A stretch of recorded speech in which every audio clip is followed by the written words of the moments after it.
Jamie Perino, Euflora. The dispensary, the retail location on the 16th Street Mall, Lodo, for those in the know. It's the Apple Store of Cannabis, as they say, and she's also brought that to Aurora. And she's not stopping there. She speaks of many other states. So she speaks of course, why, but she also speaks of how. Okay, so we've got Jamie Perino jostling around over there of Euflora, right? That is correct. All right, and is everything in order? Yeah, yep. All right, and are you in Denver or Aurora as we speak? I'm actually in the Aurora location right now. Aha, okay. And we'll get to that in a minute, but I guess if anybody doesn't really know you but has read anything, they've heard the Apple Store of weed, right? I mean, that's what everybody comes to you first with, right? That is correct. We're the Apple Store of Cannabis. I'm sorry. Yeah, no, I took that from another source. Of course, it's the Apple Store of Cannabis, and I want to kind of get into how you made that decision. So I kind of want to go, all the way back. And, are you even from Colorado? I actually am from Wyoming originally. I've been in Colorado almost 15 years, though, so I feel like a native now. Got it. And did you say Miami? Wyoming, a little town in Wyoming. I grew up on a 5,000-acre ranch. Oh, wow. Yeah. Wyoming and Miami are not the same. The funny thing is, every time I say Wyoming, people think Miami. So maybe I should just start saying Miami. Got it. And you speak quickly like I do, and I would imagine that's not from Wyoming, or is it? I think it's a New York trait. My mom's from New York. I think I picked that up from her.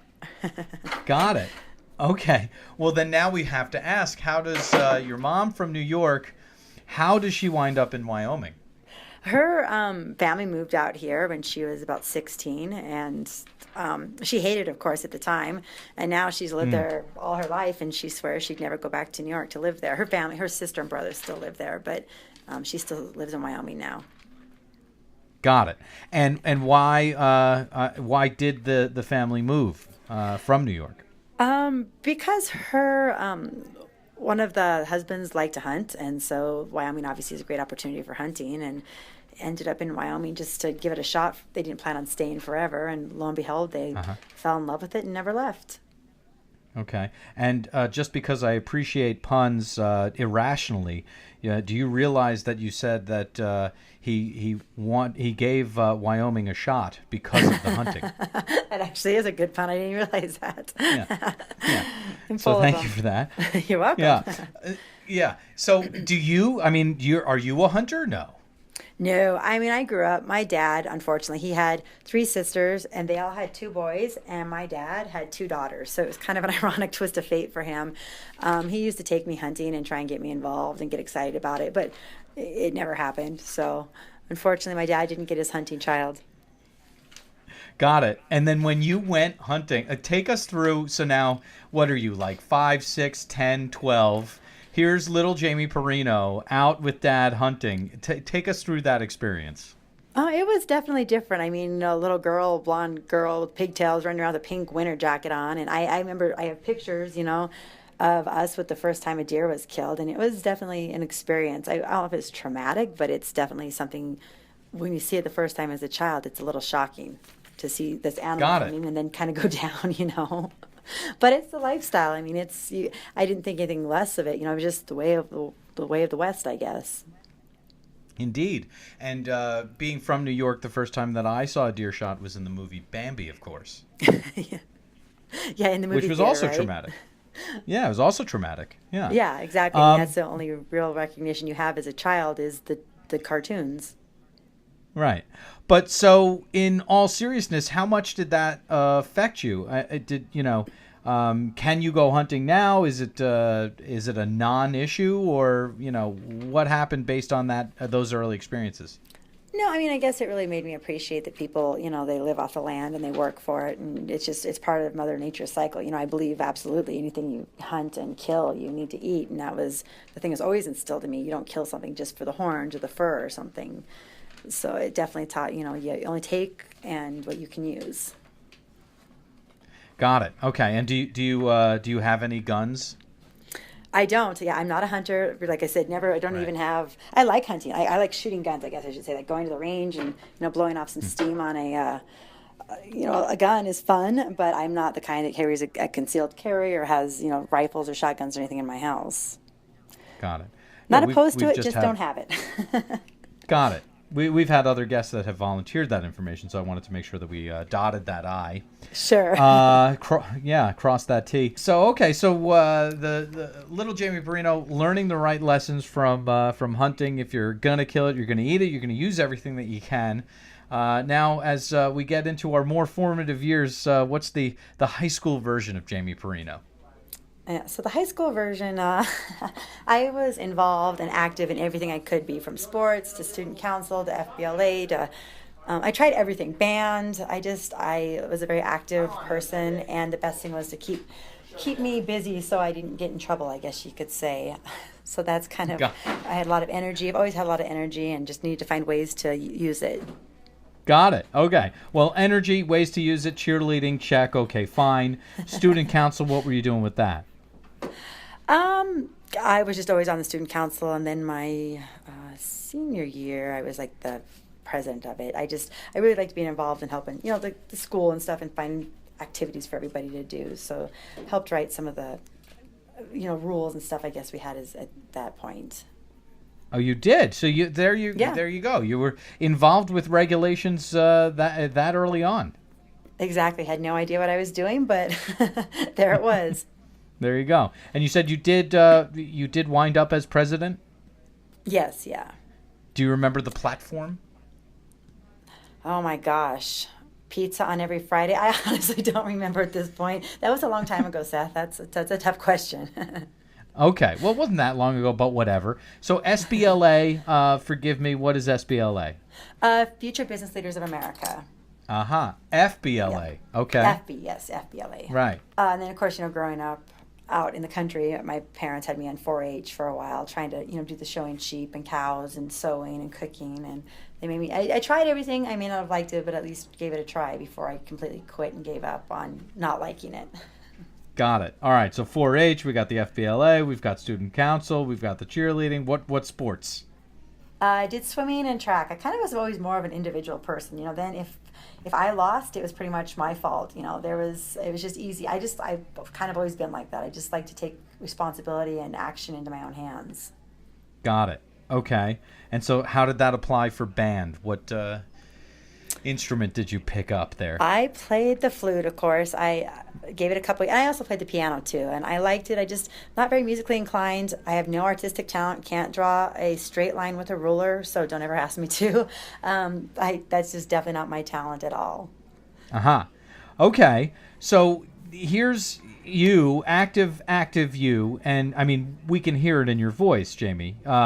So you are this kinetic thing. Which one of the things spoke most closely to you? 4-H, cheerleading, FBLA, student council, sports band. What was it? I think I really liked student council. I mean, just gave me a chance to, kind of be a part of a governing body and see the process work and, listen to people's concerns and take them to heart and try and come up with ways and solutions to fix everything. Got it. And we're going to come back to that because obviously you need to understand the will of the governing body of specifically Colorado as we speak and all of that. But we'll get to that in a minute.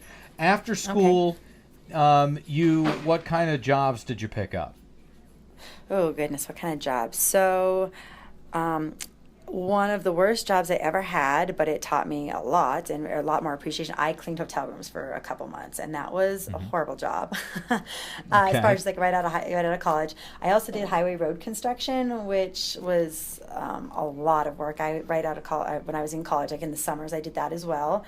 I got my degree in psychology and sociology with a minor in business, and one of the first jobs I had was I worked for the Department of Family Services, and that was by and far the most difficult job I think I could ever have in my entire life. I did child protective custody services, food stamps, nursing home care, just a whole gauntlet of things that nobody thinks about on a daily basis, and it's very trying and stressful on a lot of people. Yeah, no, absolutely. Let's take that path. I do want to take this exit and talk about the highway road construction. Are you serious or are you messing with us? No, I absolutely did. People look at me and they laugh. People are like, oh, would you just hold the stop sign, and look out? And I said, no, actually, I worked for the state of Wyoming, and I was out there doing nuclear testing on the compaction rates of the asphalt, and I was doing surveying on dirt piles, and it was hard work. I have a whole new respect and appreciation when I see people working on the highways, because those roads are a lot of work. Yeah, no, absolutely. I busted a tire on a highway once and had to replace the tire. That was, interesting, memorable, to say the least. Yeah. All right, Exactly. so where did you go to school for this psychology and sociology degree? I went to the University of Wyoming in Laramie. I stayed in state and went there. I didn't really want to necessarily, but I'd gotten quite a few scholarships in high school, and I figured I might as well start somewhere, so I went there. Mm-hmm. Okay. And was it a dual major or psychology, sociology? How did it all work? Yeah, I couldn't decide which one I wanted to do, so I did a double psychology sociology major. I mean, they're so close anyway that combining the two was kind of a no-brainer. The business minor, I really liked business. I couldn't get it out of my system, but I still liked doing business stuff.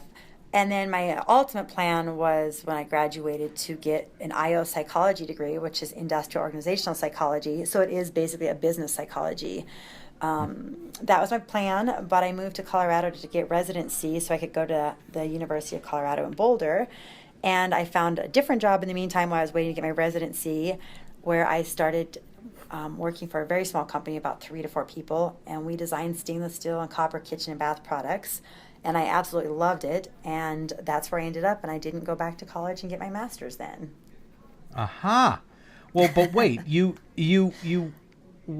didn't get your degree from Wyoming. You did get it from Boulder. No, Is I that did. right? I got my degree, just my undergrad in Wyoming, and then I moved to Colorado so I could get my master's. After I was just going to take a year off and get residency, and then I just didn't go back after I got this job.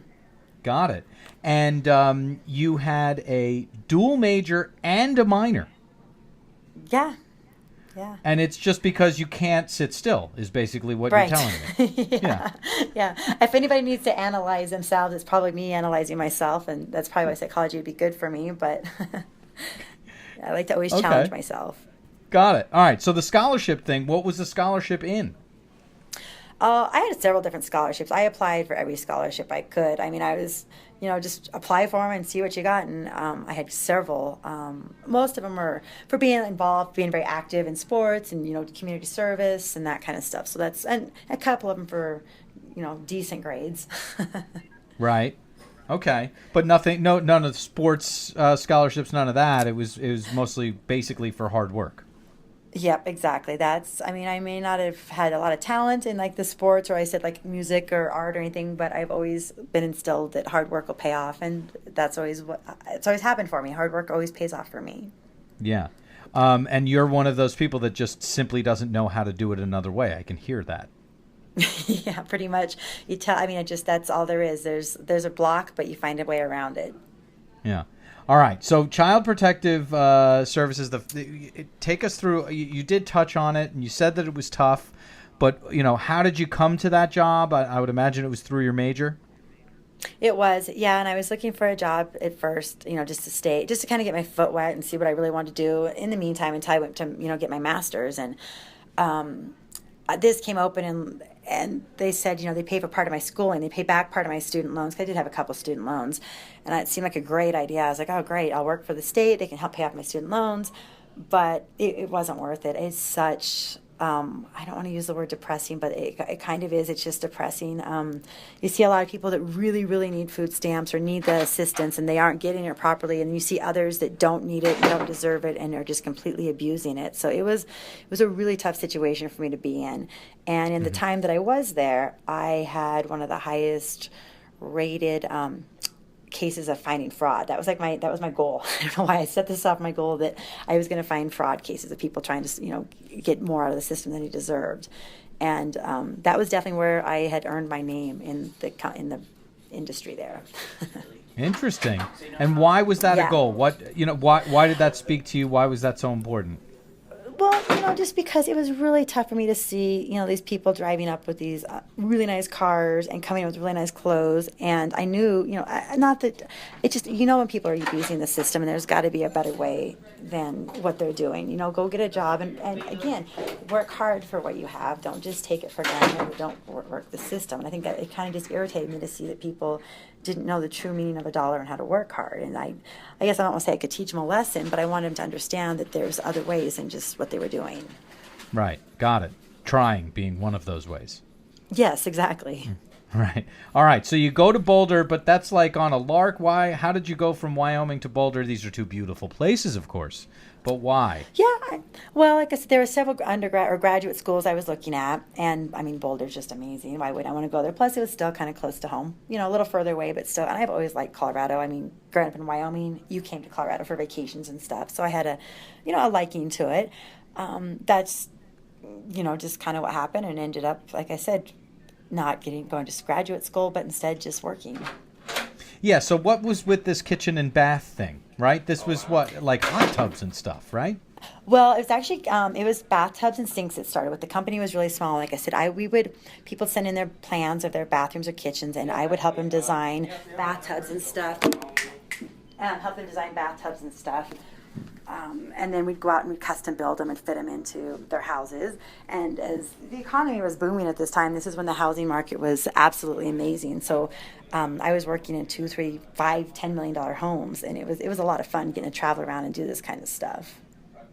Very and then interesting. It expanded. Then, the hot tubs kind of became a bigger thing. Rooftop hot tubs and stuff became the new rage and the new trend. And so we did a lot of work and then kind of transferred into hot tubs and cold plunge pools and swim spas and stuff as well.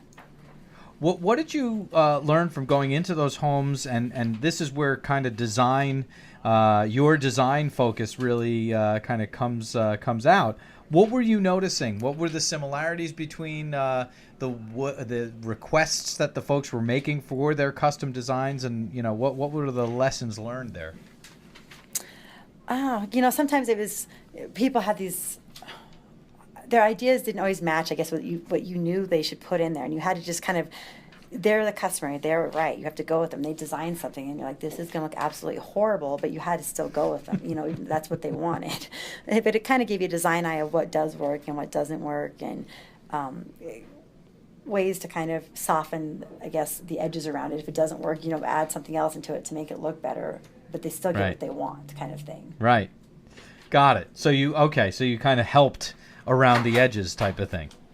Right, yeah. Yeah, all right. So then this is where design comes up, but I'm trying to think of anything that we've discussed that where design would have been important to you. Is that the first time that comes up in your life, or was that as a little girl growing before? up, at midnight, random hours of the night, my mom said I would, and I remember this, I'd be in my bedroom ripping down wallpaper and picking out new paint colors and rearranging, moving my bedroom around, and my mom was like, "What are you doing?" It's always been in me. I always liked to do this kind of stuff. It's kind of fun. I never thought of it as actually a business for me to do, or to go into design or architecture or anything like that, because I don't feel like I have that kind of artsy, like I told you, I'm horrible at art, can't draw a straight line, but I still have that eye for design, and I love putting things together and seeing how it fits and how it works and just messing around with it for fun. And it kind of just happened that it lent itself well to opening the dispensary and figuring out ways to soften the edges of what a typical normal dispensary is.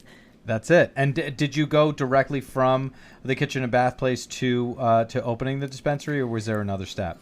So, yeah, I did the kitchen and bath thing for quite a while, and then I went to work for an Italian door hardware company, which was absolutely amazing. If you want to talk high style and design, the company was based right outside of Milan, so, of course, that just speaks style all along. Did that for a while, and then worked for a showroom doing basically the same thing, speccing out high-end kitchen and bath products, so lots of sinks and bathtubs and really nice ovens and stoves and refrigerators and stuff like that. So I did those 3 before I actually even got into this industry. Got it. Okay, but then that is what set it up, and now we can certainly understand how you would have made the type of foray that you did. But how did you get introduced to the industry itself? To tell you the truth, my business partner was talking about this, and I was traveling a lot at the time, and the building industry had taken a huge nosedive. I felt like I was working 3 times as hard for about a third of the price, or pay that I was making, just because there's so many knockoffs from out of the country. And like I said, after the bubble, it was just a whole different market in the building industry. So he had asked if I wanted to get involved, and initially the plan was just to be more of an investor and just not really get involved hands-on. But it started to take over. There was a lot more going on, and it seemed exciting, and it was fun, and it was interesting, and it was different. And so instead of being a part-time job, it became probably 80 to 100 hours a week instead. Got it. And that was what turned into Euflora? That is correct. Yep, that is how Euflora, that's how I got involved with Euflora. Got it. And then what, give us month, year when you really started to first kind of get involved, and then when it just turned that 80-20, inflection point. So we opened in April. It was probably about April of 2013. The idea kind of hit to kind of start looking at this, and Amendment 64, was being talked about and looking like it was going to pass. Right. So this kind of was just the brainstorming phase, and then Amendment 64 passed, and looking for a location and getting applications in. It just kind of snowballed into more things that had to happen to get a place open, hopefully by January 1st of 2014. Unfortunately, we had our applications in and everything, and we worked really hard for that, but the city was backlogged, and getting a hearing date took a little longer, and then of course build out and construction, so we weren't actually able to open until April of 2014. Right, and I actually remember that. But so you're getting involved. It's interesting. It's brand new. The building industry's not doing so great. We're going to get to the design of the shop. What about location? You chose a very specific location, a very unique location. How did you kind of come upon that? Yeah, that is true. We stumbled upon a gold mine. I guess you could say the pot of gold at the end of the rainbow on that one. My business partner had the idea that, of course, the 16th Street Mall is the busiest location in Colorado for the most part. It's about 2.5 million visitors per year, which is a substantial amount of people at your doorstep. So we would spend days walking around, knocking on doors, taking down phone numbers, and walking around with a measuring wheel, measuring between dispensary to dispensary, because there's a 1,000-foot you have to be away from another dispensary. So we spent countless hours doing that, and eventually found a location that was about 50 feet within being too close to a child care or another dispensary. So it was absolutely perfect. Tracked down the landlord. It took us quite a while. He didn't really warm up to the idea for quite some time. We kept calling him and emailing him and kind of chasing him down. Finally, we were able to get a meeting with him, and it kind of was like a courting process, a kind of a dating process before he would commit to us. About 6 months later, he finally agreed that he thought we were good enough people and honest enough and legitimate business people that he would rent to us then. Interesting. And did you know that you wanted 16th Street? That's the walking mall for anybody that doesn't know Denver. But did you know that you wanted that location, or did you just luck into it?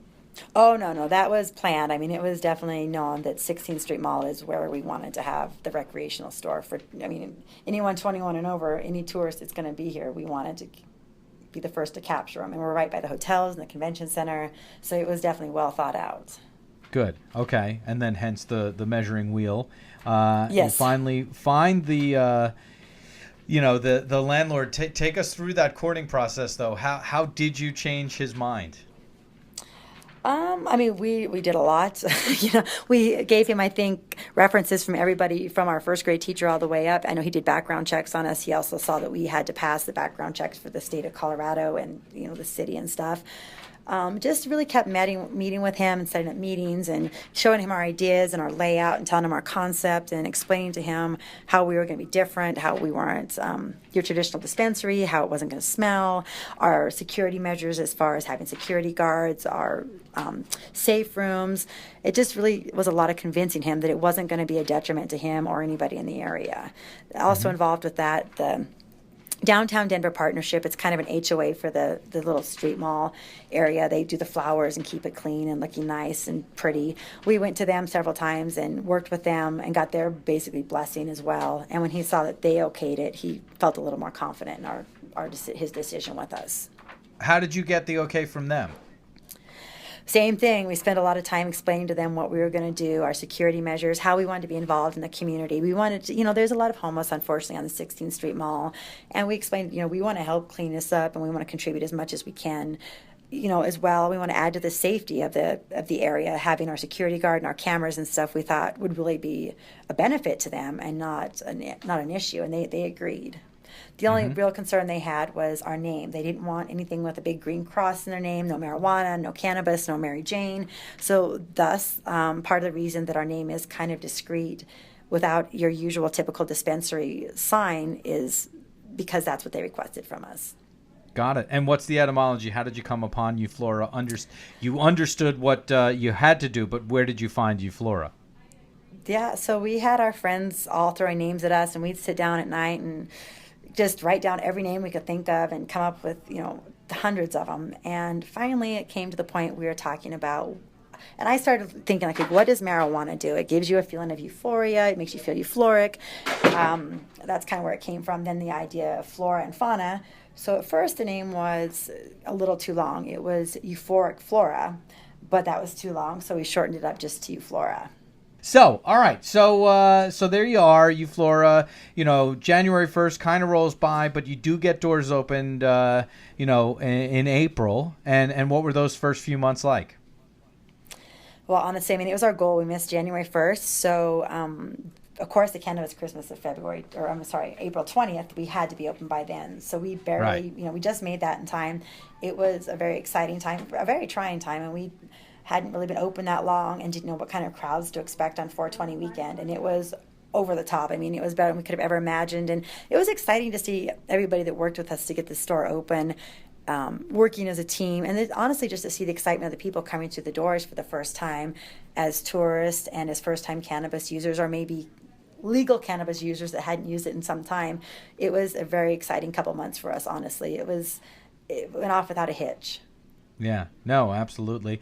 And then between, kind of then and now, so it's been about a year, just do the Denver location, bring us through the steps that the next 12 months, that you traveled over those next 12 months. Where I've been since then, or?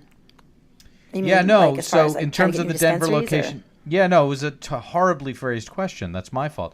As far as the 12 months from April of 2014 to now we're in May of 2015, 12, 13 months, what has the Denver location been through? The Denver location's seen a lot of growth. We've had, hired a lot more employees. We've gotten our feet on the ground. We're more consistent with, keeping our inventory all in check now. We've gotten a lot bigger name because of what we've been doing with 2 other stores and also a TV show. So we see a lot more tourists now, which we expected anyway. We see a more consistent base of tourism. We've got, we really wanted to do the store up right when we opened. Unfortunately, we didn't have a lot of extra cash at the time and didn't want to get too far in over our heads before we knew exactly how successful this location was going to be. And so just this year, we redid the stores and spruced it up a little bit. We felt it's important to stay in front of the game, in front of everybody that's out there. The new design in dispensaries is really, to be high class and top notch now. Right. And so, you brought that design. Now let's talk about this. You brought your design kind of understanding to the store. So the Apple Store of Cannabis, explain, what you did, before you opened to make sure that it had that feel. Well, yeah, I had mentioned I'm really not a cannabis user. I didn't have a lot of experience in it. So going around to dispensaries and feeling that anxiety or kind of intimidation of going up to somebody one-on-one and not knowing what to ask or what to do or what the protocol was, and the bud tender getting frustrated with you along with the people in line behind you who know what they want, who are probably experts and are getting frustrated with you as well. That was just a really uncomfortable feeling. And knowing that when you're going to have a tourist market come in with many hundreds of people that have no idea what they're looking for or what questions to ask, and they don't want to be uncomfortable, it was important to find a different layout that would accommodate them, let them move at their own rate, help them answer their own questions, yet still have bud tenders on the floor that were there if they wanted a more human interaction. Mm-hmm. Got it. And you also kind of brought in different application for technology, through the screens. Talk about that. Yeah, that's correct. So the idea of using technology was, we thought, to our advantage as well. So we have 20 different strains in our showroom floors, on our dispensary floors. The customer can pick up the jars, they can look at the flower, they can smell it, they can see it, they can do that back and forth between all 20 jars as often as they want. Then next to them is a tablet which describes each strain. It tells you if it's an indica, a hybrid, or a sativa, the CBD levels, the THC levels, what the flower is going to smoke like, what it smells like, what the positive, medical, negative effects are. It's really, really helpful for people. Then that way they can read about it, and if they have questions, they can go back to the bud tender and ask for help. The good thing about this technology is basically, instead of having one bud tender to one customer, we can have 30 or 40 people in the store. So we're able to really service a much larger crowd when they're there and presenting themselves. But that lent itself to the fact that we used to have a sushi-style menu, and the customers would fill out how many grams they wanted of this or how many edibles they wanted of that, and then they'd go up to the cash register and they'd be checked out like any other retail store. But it was taking a really long time, and at 420, our first 420, we realized this just is not going to work. It's taking too long. So then we decided to go ahead and use scanners. So all of our products now have barcodes on them. So it's just like a wedding registry or a baby registry or whatever. You just take the little scanner, you scan the items you want, enter your totals, and then go up to the cash register, and voila, your order's already in the system and just needs to be pulled, and you're ready to go. Right. Yeah, no, I mean, you really have been quite innovative as far as the retail experience for cannabis. I thank you. Yeah, go ahead. Oh, and for people that don't have any retail experience, this was, I'm pretty happy with the outcome of that as far as that goes. Yeah. No, it's fascinating. When did you start to think of location number 2, and how soon after you opened the first location? Well, I believe it was June that we knew that the applications would be coming out for Aurora. And Aurora is the second or third, depending on where you look, largest city in Colorado. So we knew, of course, we were going to be in this marketplace. Then it just became a matter of finding the location. We actually applied for 3 applications in 3 different locations in Aurora. We were awarded 2 of the 21, so we were very excited about that. The one location we have, my business partner, he's amazing at this. He's really good at business development. He knew the area because he grew up in this area. And he found that this was kind of in a little pocket that nobody else had really known about, on the outskirts of several different towns that do not allow cannabis. So, of course, we can attract that plus the city of Aurora population as well. Right. And, so the population, the consumer for the Aurora location is Aurora Plus, and you mentioned that the Denver location is mostly a tourist type of consumer. How different did you lay out the retail experience for the locals versus your tourist location, if you will?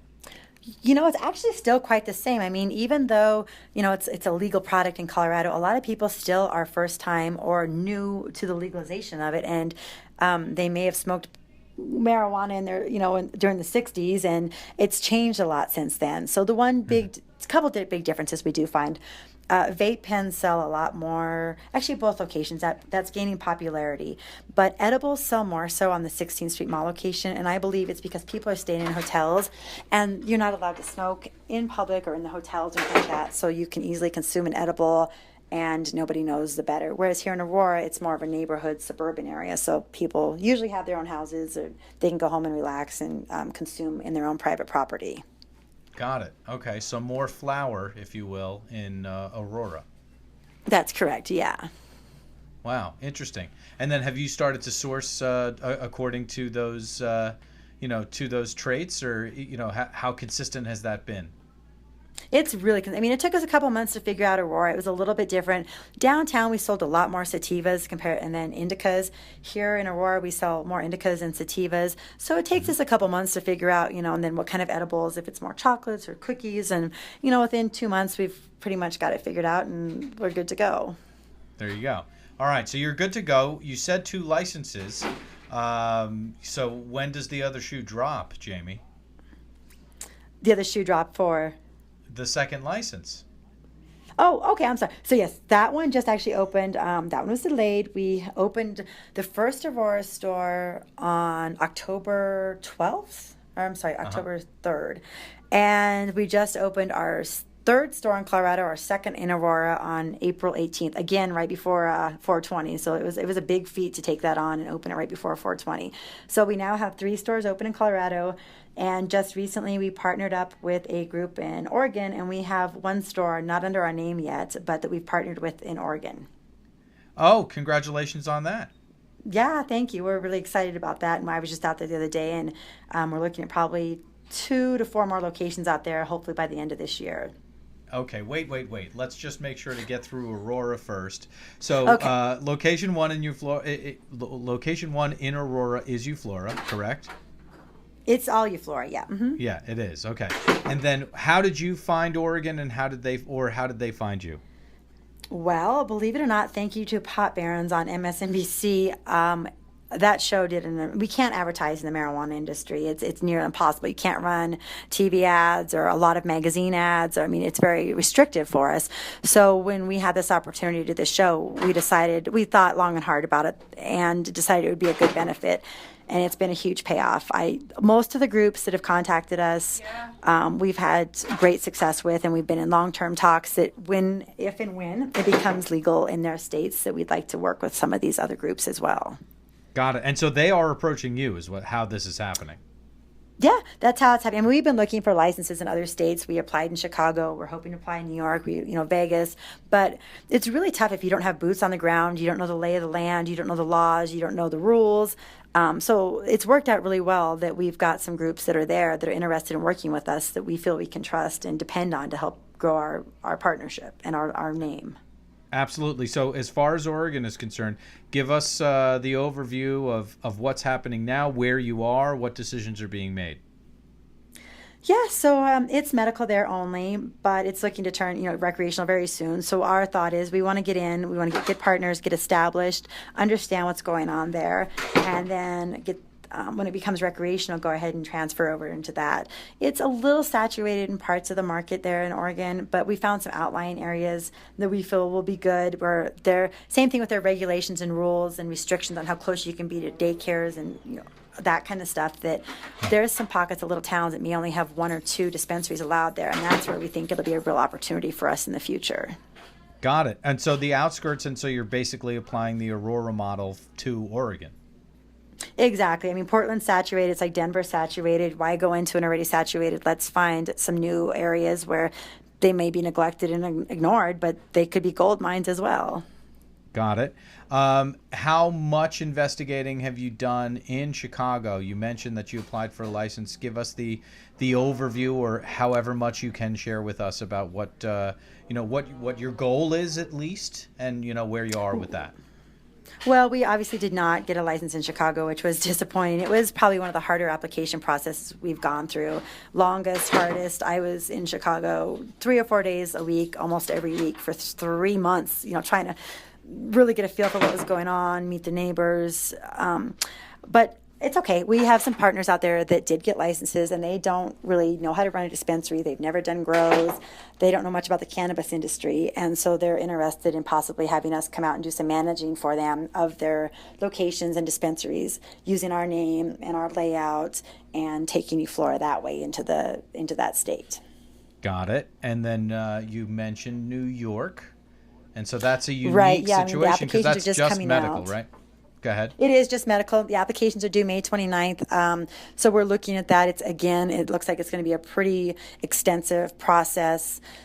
we'll see what the opportunity is. I've got some contacts out there we're talking with, and hopefully we can make something work with them, that we can partner up and get, at least we're going to apply. Who knows what will happen, but we're definitely going to apply.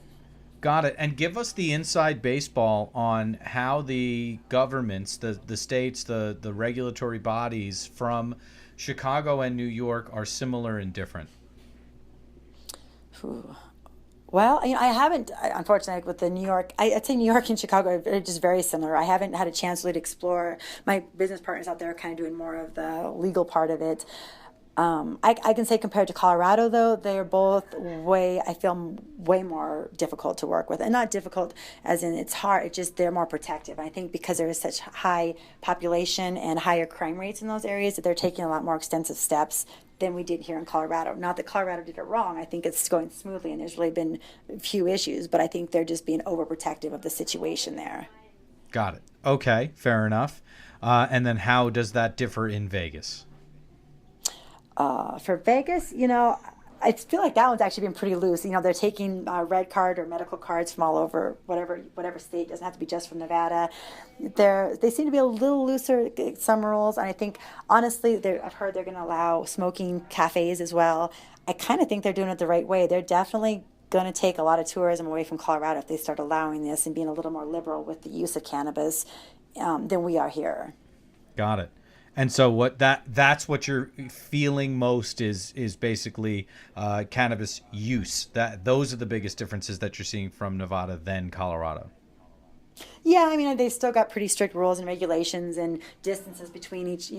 I think they've all kind of honestly taken a little bit from the book of Denver from Colorado and kind of built off it and tailored it to each city or state's needs. So I think that's a compliment to Colorado that they did a really good job as the first one out of the gate to set up the rules.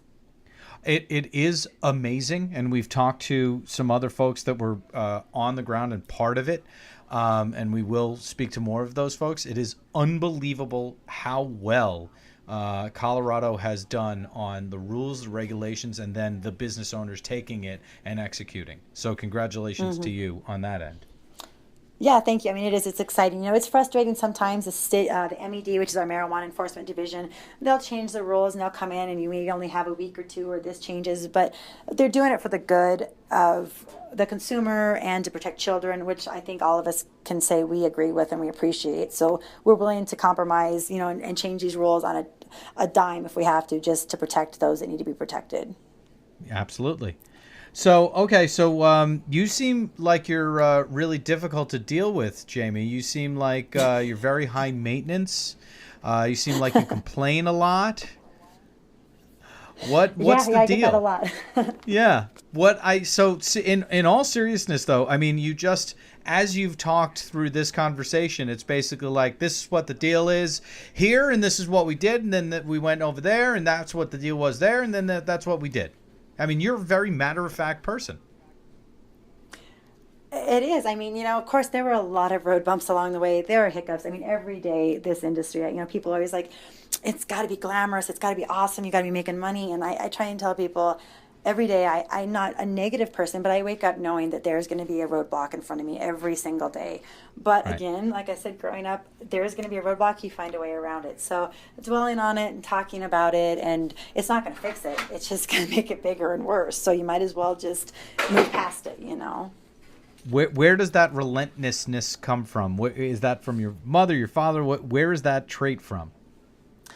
I think probably just growing up, just in general, like that small town kind of, I hated growing up in a small town, but I think it did teach me good morals and values. And honestly, what a hard day's work was when like I said, my dad had 2 daughters, but he would make me get up at 5 o'clock in the morning and go check the cows with him. He'd make me get up at 2 o'clock in the morning and go, he taught me that life's not easy, and that's how it is. You just you can deal with it and you can learn from it, or you can just let it get you down and have a negative attitude. It sounds like he was a matter-of-fact guy too. He here's what you do with the cows. Here's what you do with hunting. Here's what you do once you've killed the, killed what you've, shot and all that, right? That's yeah. That it sounds... was. My parents. I would never say they were hard on me. They definitely, I guess growing up, you have a curfew. You have to make a car payment. You have to do this, and I resented them at the time, I mean, what teenager doesn't kind of get upset with their parents, right? So, think Right. that they're the bad guy. But now looking back on it 20 years later, I'm like, I thank them every day for what they did, because I look at some of my friends that maybe had looser parents and not so many guidelines, and I don't, not that they're not successful, but I just feel like I've come a long way with what I was given. Yeah, no, without a question. And then how far are you going to go? It sounds like, you're going to be in a number of different states, pretty soon. Do you have a forecast? Do you have a timeline that, do you have goals as far as time is concerned? Oh, of course. I mean, it's our plan. We want to be in as many states as we possibly can, while still having, reasonable control and understanding of the industry and our business, and keeping it to the highest standards that we expect. We believe, honestly, in 5 or 10 years, it's going to be completely legal nationwide. I mean, that's our hope. I think everybody's industry hopes that. But we also know that means once it is, things are really going to change. There's going to be a lot of big money. We're going to see alcohol, tobacco. We know they're going to be involved somehow. And so it's my hope that we can grow one of the biggest, best brands out there, and fine, if one of the big boys want to buy us, and then I can retire in 10 years. That's fine too. But not that I'll retire, because I can't sit still, so I'll find something else. Yeah, I mean, in all seriousness, you don't mind selling, but have you thought about what you would do next? I mean, I don't mean to take 3 giant leaps forward too far, but if you have considered, okay, maybe I could sell, what would be the next thing? In 10 years, I honestly don't know. I mean, I'm sure then there'll be another next big thing, maybe to be a part of that, or I haven't thought that far, right? Because right now, honestly, I'm just so consumed with this that's where my focus seems to be. Absolutely. All right, so we've got the final couple of questions here. And they're based on what has most surprised you. So in cannabis, you took lessons learned from along the way and applied them to what you're doing, and you kind of do it differently than many folks. What has most surprised you in cannabis? Oh, what's most surprising? Well, I think, honestly, right now what's surprising me most, and I kind of had a feeling, it's just honestly how business-oriented this industry has become. As far as, I mean, people really want to legitimize it, and the passion that people feel for it. Not even myself, I'm not a user, but I believe very strongly in the benefits of it, the health benefits. It's amazing. And to see that, and the people that are fighting for this cause, whether they use it or not, and willing to put their names and their faces out there to fight this battle, it's really cool to see this movement taking place, especially here in Colorado, to be part of it. It's an exciting time. Everybody wants in. People are moving here from every state, taking substantial pay cuts just to be involved in this industry. I was talking with somebody the other day. I won't mention any names, so you do know him, but he had somebody kept stalking him, basically saying, I want to work for you, I want to work for you, I want to work for you. Making 6 figures, who is going to finally come to work for this person, making a substantial pay cut. I mean, more than even half, just so he can get in this industry. That's how passionate people are. That's amazing. So that's a key difference, from a year ago. What else is different from doors open last year, and by that I mean around you? We've talked about how it's different for you. How is it different on the ground? I think it's starting to become a little more acceptable now. People don't whisper the word marijuana anymore. People aren't as concerned. It's more commonplace now. It's not so hush hush like that. Mm-hmm. That's true. Absolutely, we've noticed that as well. Okay, so then, the bigger question is, what's most surprised you in life along the way here, Jamie Perino? What surprised me most in life, huh? Yeah. Honestly, the good of people, really that's, sometimes I think we get down and we just think everything's bad around us, and really, if you just reach out to people, it's amazing that there are so many good people out there still who are willing to help, even if it's your competition. When you all work collectively to the same goal, you can find a lot of good in people. And it's been, I think that's just where you have to really look, and that surprises me that even in today's society, we're technology driven and we're kind of disconnected from each other. But if you take the time to really get to know people, there's still just so many good people out there at heart.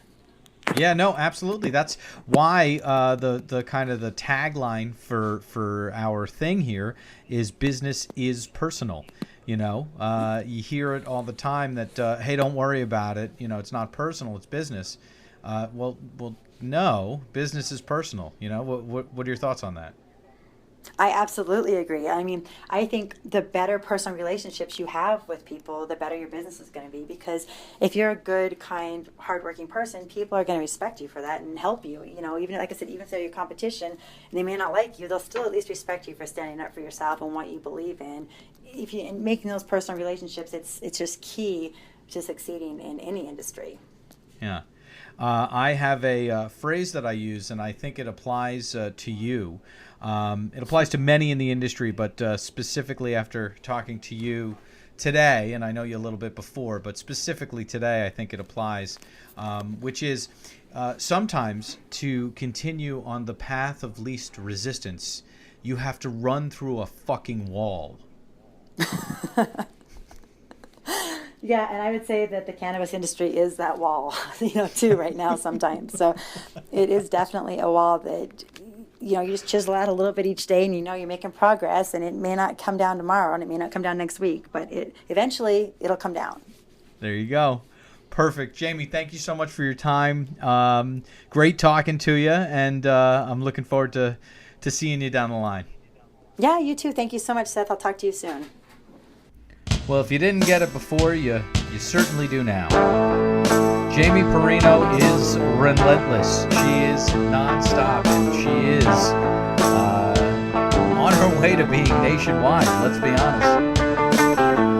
Great conversation with her. Absolutely check out either the Denver or Aurora location when in town.